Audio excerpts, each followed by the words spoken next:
नमस्कार दोस्तों, स्वागत है आपका। आज हम बात करने वाले हैं महिला आरक्षण बिल के बारे में। महिला आरक्षण बिल जिसे दरअसल अभी हाल ही में लोकसभा में पेश किया गया है। आज की इस वीडियो में जानेंगे क्या है महिला आरक्षण बिल, इससे जुड़ा इतिहास क्या रहा है अब तक का सभी को।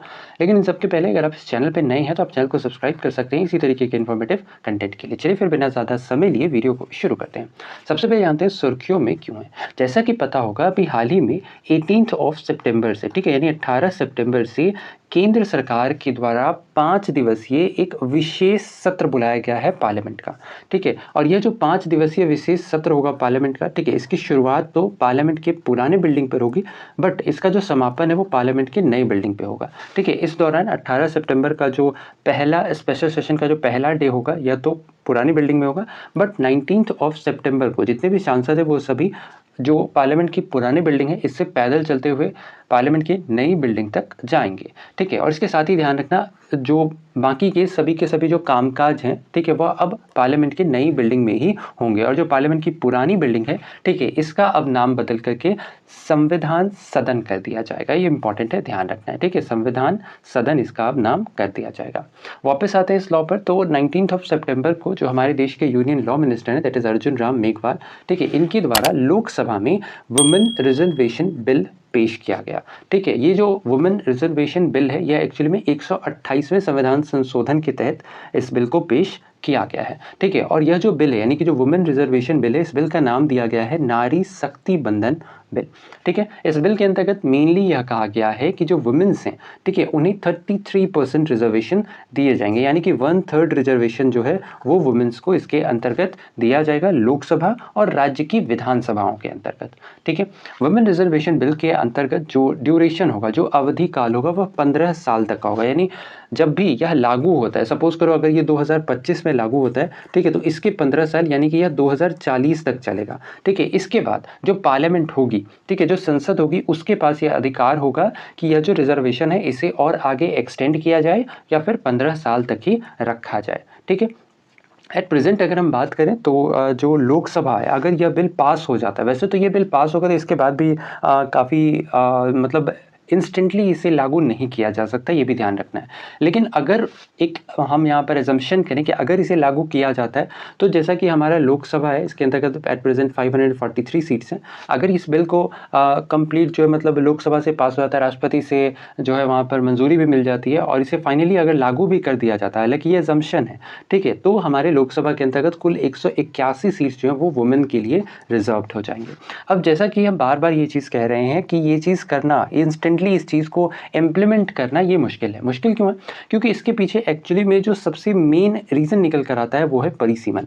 एक्चुअली में ध्यान रखना है यह जो परिसीमन है एक्चुअली में 2026 में होना है, ठीक है, जो कि अगर 2026 में परिसीमन होता है, ठीक है, तब जा करके यह जो बिल है अगर मान लो ये लोकसभा से मान लो पास भी हो गया, ठीक है, और राष्ट्रपति से अगर इसे जो है वो मंजूरी भी मिल गई, इसके बाद भी इसे लागू नहीं किया जा सकता क्योंकि जब तक परिसीमन नहीं होगा तब तक इसे लागू नहीं किया जा सकता। और साथ ही जैसा पता होगा जो जनगणना है यह वर्ष 2021 में की जाने वाली थी, बट चूंकि यह 2021 में भी नहीं हो पाया तो सेंसस भी नहीं हो पाया है और जो परिसीमन है वह भी नहीं बन पाया है, तो 2026 में यह बनने वाला है। अगर यह बन जाता है तब मोस्ट प्रोबेबल चांसेस हैं कि इसे 2029 के लोकसभा इलेक्शंस तक इसे इम्प्लीमेंट किया जा सकता है, ठीक है। इसके साथ ही ध्यान रखना अगर हम एट प्रेजेंट की बात करें तो जो वर्तमान है इसके अंतर्गत जो लोकसभा है इसके अंतर्गत महिला सांसदों की संख्या कुल 82 है, ठीक है। बात करते हैं क्या है महिला आरक्षण बिल। तो महिला आरक्षण बिल के अंतर्गत जैसा हमने पहले भी बताया इसके अंतर्गत कुल 33% रिजर्वेशन दिया जाएगा महिलाओं को, ठीक है, लोकसभा और जितने भी देश के अंतर्गत जितने भी स्टेट लेजिस्लेचर हैं, ठीक है, उन सभी में यानी राज्य विधानसभाओं के अंतर्गत भी इसे जो है इसके अंतर्गत आरक्षण दी जाएगी। यह जो बिल है इसका मुख्य उद्देश्य है कि जितनी भी महिलाएं हैं, ठीक है, इनकी भारतीय राजनीति में भागीदारी को बढ़ावा देना, ठीक है। अगर हम ऑल ओवर द वर्ल्ड की बात करें तो दुनिया के रिस्पेक्ट में जो भारत है यहाँ पर महिलाओं की लोकसभा में भागीदारी केवल 14.5% है, ठीक है, जो कि विश्व में सबसे कम है।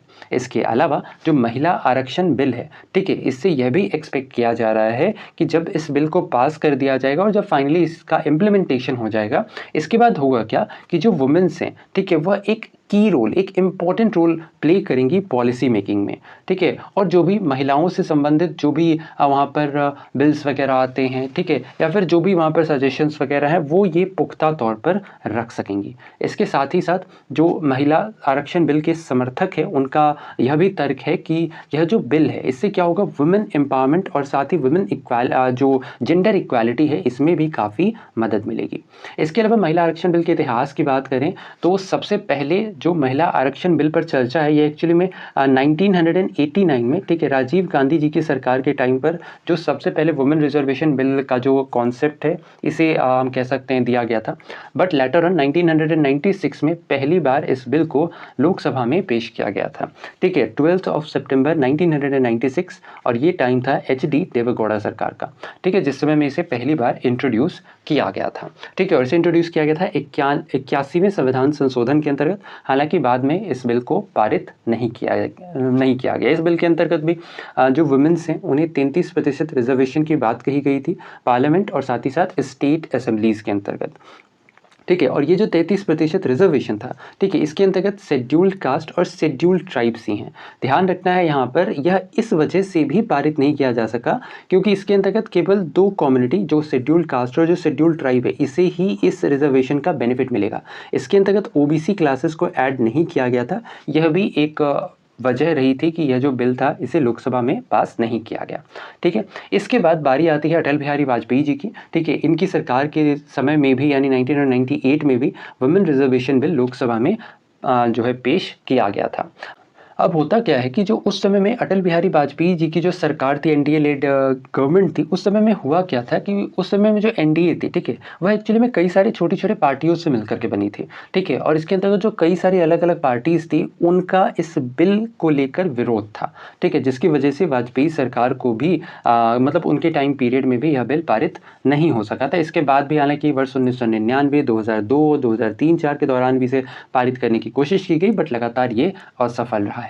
इसके बाद बारी आती है UPA गवर्नमेंट की, ठीक है। इस दौरान भी वर्ष 2008 में 108वें संविधान संशोधन के तहत जो वुमेन रिजर्वेशन बिल है, इसे लाया गया था, ठीक है। और इस बिल को बाकायदा 9 मार्च 2010 को, ठीक है, इस बिल को राज्यसभा से पास करा लिया गया था, ठीक है। राज्यसभा से यह बिल पास हो गया था। जितनी भी पार्टीज थी सभी ने बाकायदा इस बिल का सपोर्ट किया था, एक्सेप्ट जो हम मेनली बात करते हैं 2 पार्टीज की। ये 2 पार्टी कौन कौन? इनमें एक थी समाजवादी पार्टी और एक थी राष्ट्रीय जनता दल, ठीक है। इस दोनों पार्टी ने इस बिल का पुरजोर विरोध किया, ठीक है। और इतना ज़्यादा इसका विरोध था कि बाद में चल करके संसद के अंतर्गत मार्शल्स को बुलाना पड़ गया, ठीक है। इस तरीके से इस कदर जो है इस बिल का विरोध किया गया था उस टाइम में, ठीक है। जिसके बाद जो UPA लेड गवर्नमेंट थी उसने वापस से इस बिल को मतलब लोकसभा में इस बिल को पेश ही नहीं किया। अब होता क्या है कि 2014 में जाकर के UPA की सरकार गिर जाती है, नई सरकार आती है, और चूंकि नई सरकार आती है तो 2014 में ही लोकसभा भंग हो गया, ठीक है। अब चूंकि लोकसभा भंग हो गया, लेकिन वह जो बिल था वह राज्यसभा में पेश किया गया था, इस वजह से वह बिल अब भी जिंदा है। यानी कि अब इस बिल को लोकसभा में एक नए सिरे से पेश किया गया। जैसा हमने देखा, उस बिल का नाम बदल दिया गया है,